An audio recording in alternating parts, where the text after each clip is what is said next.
주신 말씀은 출애굽기 33장 12절에서 17절 말씀을 근거로 죄 용서를 중보하라라는 제목으로 하나님 말씀 증거하도록 하겠습니다. 하나님 나라에 향하여 출애굽기 강의 147번째 시간입니다. 하나님은 금송아지를 만들어 숭배한 이 이스라엘 백성들에게 더 이상 그들과 함께 동행하지 않을 것이라고 선포하셨습니다. 이런 징계 말씀을 들은 모세는 즉각 하나님과 이스라엘 백성들의 사이를 중재하기 위해서 나서고 있습니다. 모세의 이 역할은 하나님께 범죄해서 영적 위기에 빠진 우리 혹은 우리 주변에 있는 모든 사람들에게 어떻게 하나님께 중보하고 기도해야 하는지를 가르쳐 주는 말씀이 바로 오늘 본문의 말씀의 내용입니다. 우리가 다른 사람들을 위해서 함께 중보하고 함께 기도하는 것이 마냥 좋은 일에서만 그렇게 기도하는 것이 아닙니다. 우리의 중보 기도의 가장 큰 쟁점이 되어야 되는 그 말씀은 바로 죄사함, 죄 용서함에 대한 기도라는 것입니다. 하나님께서는 이스라엘 백성들의 그 죄를 간과하지 않으셨습니다. 하나님께서 가장 싫어하시는 또 가장 경멸하시는 하나님을 우상시 여기고 또 하나님의 이름을 망령되게 일컫는 그 자들에게 결코 용서의 모습을 보이지 않으셨습니다. 하지만 이 모세라는 중보자를 통해서 하나님은 다시 한번 이스라엘을 마음에 품으셨고 다시 한번 이스라엘과 함께 걸어나갈 수 있는 그 길을 보여주신 말씀이 바로 오늘 본문의 말씀의 내용입니다. 모세가 이렇게 중보자가 된 이유가 무엇이었을까요?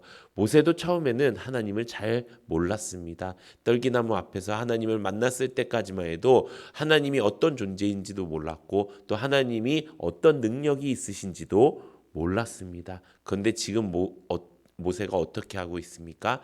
하나님을 알고 있기 때문에 또 하나님도 모세를 알고 있다고 말했고 또 그 알고 있음에 근거해서 하나님의 말씀을 가지고 모세가 하나님께 중보했다는 것입니다. 그렇다면 어떻게 중보했을까요? 오늘 본문 말씀 12절 13절에 보면 이렇게 기록되어 있습니다.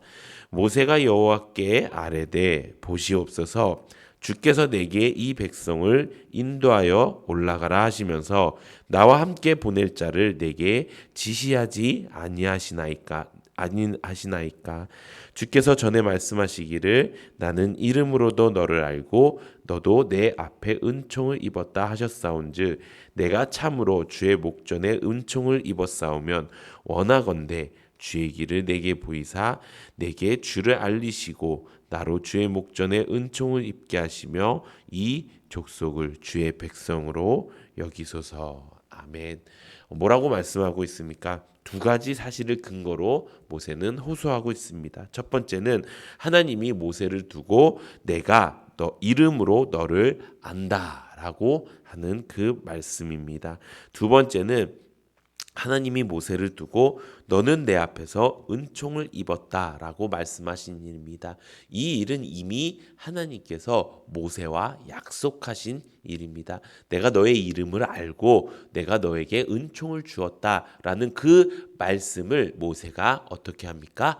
기억함으로 그 모세가 그 말씀을 마음에 품음으로 지금 이 자리에 이렇게 용서를 구하는 그 자리에 하나님의 그 말씀대로 그것을 근거하여 말했다는 것입니다. 사랑하는 성도 여러분, 우리가 기도를 할 때마다 어떻게 기도합니까? 내가 원하는 것, 내 감정대로, 내 생각대로 나오는 것들을 기도합니다. 그런데 이 자리에 보면 이 말씀을 보면 어떻게 기도합니까? 하나님이 주신 말씀으로 기도하는 것입니다.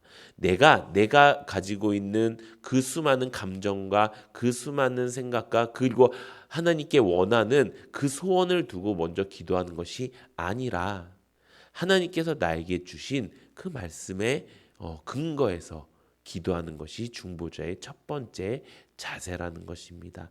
하나님께서 여러분들에게 말씀하신 그 내용을 내가 기억하지 못한다고 한다면 그것은 하나님께서 나를 중보자로 사용하지 않으실 뿐더러 내 기도는 중언부언하는 말이 될 수도 있고 감언이설이 될 수 있다는 것입니다. 사랑하는 성도 여러분, 우리의 기도는 어떻습니까? 우리의 기도를 점검해 보기 원합니다. 우리가 하나님이 나에게 주신 그 약속의 말씀을 붙들고 또 올 한 해 주신 말씀을 붙들고 또 이번 주에 주신 말씀을 붙들고 내가 주님 앞에 나아가고 있는지 그것을 점검하면서 이제 내가 하나님 앞에 바른 중보자가 되기 위해 하나님의 말씀을 끝까지 기억하고 그 말씀대로 기도하는 우리 성도님들 되시기를 예수님의 이름으로 축원합니다. 하나님이 이렇게 모세의 말을 듣고 모세의 기도를 듣고 모세와 함께하기로 하겠던 그 약속을 이행하시겠다 이렇게 말씀하십니다. 오늘 본문 14절에 보면 이렇게 기록되어 있습니다. 여호와께서 이르시되 내가 친히 가리라 내가 너를 쉬게 하리라 라고 말씀하고 있습니다. 이 말씀을 보고 어떤 성경학자들은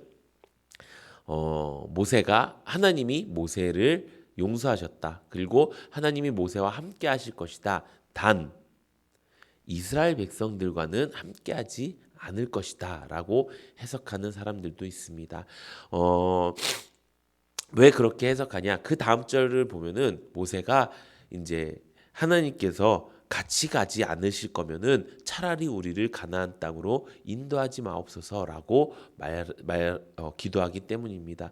그래서 그렇게 따지고 봤을 때는 이 하나님은 모세의 기도를 듣고 그래 내가 그 약속을 지킬게 내가 너와 함께 한다고 했지 이스라엘 백성들과 함께 한다고 하지 않았어 라고 이야기할 수도 있다는 것입니다. 근데 어떤 학자들은 이렇게 얘기합니다. 모세의 그 중보의 기도 이 모든 말씀의 기초 틀이 되는 것은 모세의 중보고 그것을 듣고 용서하시는 하나님이시기 때문에 이 말씀을 어떻게 해석하느냐 내가 너의 그 기도를 내가 응답하겠다. 내가 이제 너와 함께하고 너를 이제 힘들게 하지 않겠다라고 해석하는 것입니다. 저는 후자에 더 마음을 두고 있습니다. 왜 그러냐? 지금 모세는 자기 죄를 위해서 중보하는 것이 아닙니다. 모세는 이스라엘 백성들의 죄를 위해서 중보하는 것입니다. 나의 죄 어떻게 보면 모세는 죄가 없는 사람입니다. 이 죄에 대해서는 죄가 없는 사람이에요. 그 이스라엘 백성들이 황금송아지 사건을 일으킬 때 모세는 하나님과 함께 있었습니다. 그렇기 때문에 모세는 아무런 잘못이 없었습니다. 그렇기 때문에 하나님께서 내가 너를 쉬게 하리라 라고 이야기한 것은 이 모세가 그 중보자의 역할을 하는 것을 쉬게 해주겠다. 그래 이제 그만해도 돼 라고 이야기하는 것과 같다는 것입니다. 사랑하는 성도 여러분, 하나님께서 우리에게 말씀하실 때가 있습니다. 이제 괜찮아 라고 말씀하실 때가 있습니다. 그럴 때를 우리가 잘 받아들여야 된다는 것입니다. 하나님 이제 괜찮다고 하면 난 이제 다 된 겁니까? 라고 하는 것이 아닙니다. 모세가 이렇게 이스라엘 백성들을 위해서 나설 수 있었던 것, 중보할 수 있었던 것은 하나님이 어떤 분인지를 알았기 때문입니다. 그리고 그 마음을 하나님이 아셨기 때문입니다. 모세는 지금 어떤 마음이었을까요? 모세가 이스라엘 백성들을 위해서 기도하는 그 마음이 나는 떳떳하지만 저 사람들은 다 죄를 지었어. 그러니까 저 사람들을 위해서 기도하겠어. 이런 마음이 아니었습니다. 모세는 자기가 죄를 짓지도 않았지만 이 이스라엘 백성들이 하나님 없이 그 약속의 땅을 간다는 것, 하나님 없이 앞으로를 살아간다는 것, 그게 얼마나 위험하고 그게 얼마나 위태하고 그게 얼마나 악한 일이고 죄악의 일인지를 모세는 알고 있었기 때문입니다. 그것을 아니까 어떻습니까? 그 마음에 하나님을 두려워하는 마음이 가득 차 있었다는 것입니다. 사랑하는 성도 여러분, 우리가 하나님 앞에 기도할 때 말씀을 근거해서 기도해야 된다고 말씀을 통해 깨달았습니다. 두 번째 우리가 품어야 될 것이 바로 이것입니다. 하나님을 경외해야 된다는 것입니다. 우리는 기본적으로 하나님을 경외해야 됩니다. 경외한다는 말에 가장 비슷한 한국말은 두렵고 떨림으로 하나님 앞에 선다는 것입니다. 하나님을 두려워한다는 것은 공포심이 아닙니다. 하나님을 두려워한다는 것은 그 하나님이 얼마나 능력 있으신 분이고 그 하나님이 얼마나 위대한 분인 것을 내가 인정하는 것입니다. 그래서 내가 죄인이기 때문에 하나님 앞에서 두려워하는 것입니다. 우리가 주일 말씀을 통해서 믿음을 시험하고 확정해야 된다는 말씀을 들었습니다. 그렇게 9가지의 리스트 중에서 마지막 리스트가 무엇입니까? 내가 죄를 지었다는 것. 내가 나에게 죄가 있을 때 하나님 앞에서 두려워할 줄 알아야 된다. 하나님을 두려워할 줄 알아야 된다는 것이 믿음의 체크리스트에 있었습니다. 그것과 마찬가지로 우리의 죄, 또 내 주변에 있는 사람들의 죄까지도 내가 하나님 앞에 그 죄를 사해달라고 기도할 때 우리의 마음은 하나님을 경외하는 마음이 되어야 된다는 것입니다. 사랑하는 성도 여러분, 이제 우리가 중보기도할 때 먼저 하나님의 말씀을 근거로 하고 또 하나님을 두려워하고 경외하는 마음으로 기도하는 우리 모든 성도님들 되시기를 예수님의 이름으로 축원합니다. 마지막 세 번째, 그 말씀을 하나님의 말씀을 들은 모세는 어떻게 또 이야기를 합니까? 15절 16절에 보면 이렇게 기록되어 있습니다. 모세가 여호와께 아뢰되 주께서 친히 가지 아니하시려거든 우리를 이곳에서 올려 보내지 마옵소서. 나와 주의 백성이 주의 목전에 은총 입은 줄을 무엇으로 알리이까? 주께서 우리와 함께 행하심으로 나와 주의 백성을 천하 만민 중에 구별하심이 아니니까. 아멘. 뭐라고 말씀하고 있습니까? 하나님 없이는 아무리 좋은 약속의 땅도 아무것도 아님을 모세가 말씀하고 있는 것입니다. 출애굽을 하고 그 가나안 땅에 들어가기까지 그 모든 여정에 하나님이 약속을 통해서 지켜주신다 하더라도 하나님이 앞으로도 계속적으로 같이 하지 않으면 그 길은 죄악의 길이고 멸망의 길인 것을 모세는 알고 있었습니다. 그래서 모세는 두렵지만 하나님 앞에 나아가 이스라엘 백성들을 위해 간구한 것입니다. 모세는요, 그냥 오늘을 잘 살기 위해서 사는 사람이 아니었습니다. 모세는 어떻게 살았습니까? 앞으로 영원토록 하나님과 함께 할 것임을, 하나님이 함께 해줄 것을 약속해 달라고 간구했던 것입니다. 우리의 중보 기도는 어떻게 해야 됩니까? 말씀을 통해서 그 말씀을 근거로 기도해야 되고 하나님을 경외하는 마음으로 기도해야 됩니다. 마지막 세 번째 무엇일까요? 그것은 하나님을 마음에 두고 하나님께 소망을 두고 저 천국을 소망을 두고 기도해야 된다는 것입니다.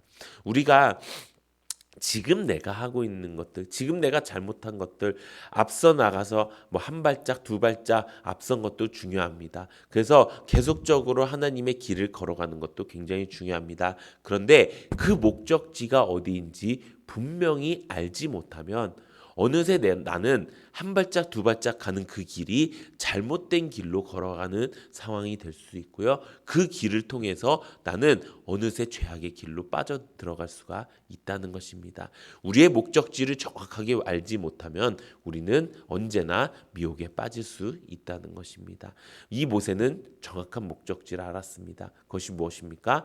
가나안 땅이 아니었습니다. 그것이 무엇입니까? 하나님과 함께하는 땅이었습니다. 사랑하는 성도 여러분, 우리에게 가장 중요한 건 무엇입니까? 떵떵거리고 이 땅에서 잘 살고 그것 중요합니다. 하지만 우리의 인생은 3생이지요. 우리가 어머니 뱃속에서 1생을 보내고 또 이 자리에서 2생을 보냅니다. 그리고 이 생은 마지막 3생을 위해서 사는 생입니다. 3생이 어느 생입니까? 하나님과 영원히 함께하는 저 천국의 삶인 것입니다. 사랑하는 성도 여러분, 우리가 이렇게 중보하는 은혜가 있기를 바랍니다. 우리가 우리의 마음속에 하나님과 평생에 함께할 것이라는 것, 그래서 하나님이 없이는 아무것도 되지 않을 것이라는 것을 우리 마음속에 깊이 품고 우리가 그렇게 기도하기 원합니다. 그 간구의 마음을 들은 하나님은 이렇게 말씀하십니다. 오늘 본문 말씀 17절에 보면 이렇게 말씀하십니다. 여호와께서 모세에게 이르시되 내가 말하는 이 일도 내가 하리니 너는 내 목전에 은총을 입었고 내가 이름으로도 너를 알미니라. 이 말씀은 모세가 처음에 기도 시작할 때 하나님 나의 이름을 안다고 하지 않으셨습니까? 나에게 은총을 준다고 하지 않으셨습니까? 라고 하는 그 모세의 간구가 있다는 것입니다. 그 모세의 간구를 하나님께서 다시 한번 약속하시면서 뭐라고 말씀하십니까? 내가 말하는 이 일도 하겠다. 완전한 약속을 주신 것입니다. 사랑하는 성도 여러분, 우리가 바른 모습으로, 바른 기도로, 바른 말씀으로 하나님 앞에 나아갈 때 하나님께서는 우리에게 모든 것을 허락해 주시는 분이십니다. 지금 우리도 마찬가지입니다. 이스라엘 백성들이 죄악 가운데서 구제받았던 것처럼 이 중보로 하나님 앞에 다시 설 수 있었던 것처럼 지금 우리에게도 예수님께서 우리의 중보자가 되어서 우리가 감히 하나님 앞에 나와 예배드리고 기도하고 하나님을 아버지라 부를 수 있는 존재가 되게 되었다는 것입니다. 사랑하는 성도 여러분, 이번 한 주가 고난 주간입니다. 그리스도인들에게 가장 중요한 절기가 바로 이 고난 주간입니다. 그리고 부활 주간입니다. 이 부활 신앙, 이 부활의 믿음을 우리가 제대로 가지지 않으면 우리는 이도 저도 아닌 그냥 세상의 반, 하나님께 반 이렇게 걸치고 있는 사람이 될 수 있습니다. 그런 신앙인이 될 수 있습니다. 이제 우리가 이 고난 주간을 우리의 믿음을 확증하고 시험하고 또 하나님을 향한 그 부활의 믿음을 견고하게 만드는 그런 귀한 시간 되기를 바랍니다. 그래서 이렇게 걸어가는 그 길 가운데 우리가 함께 그 고난의 길에 동참하고 또 그 부활의 길에 같이 함께하여서 이제는 내가 사는 것이 아니라 내 안에 예수 그리스도가 사는 그 모든 인생을 사는 우리 모든 성도님들 되시기를 예수님의 이름으로 축원합니다. 이 시간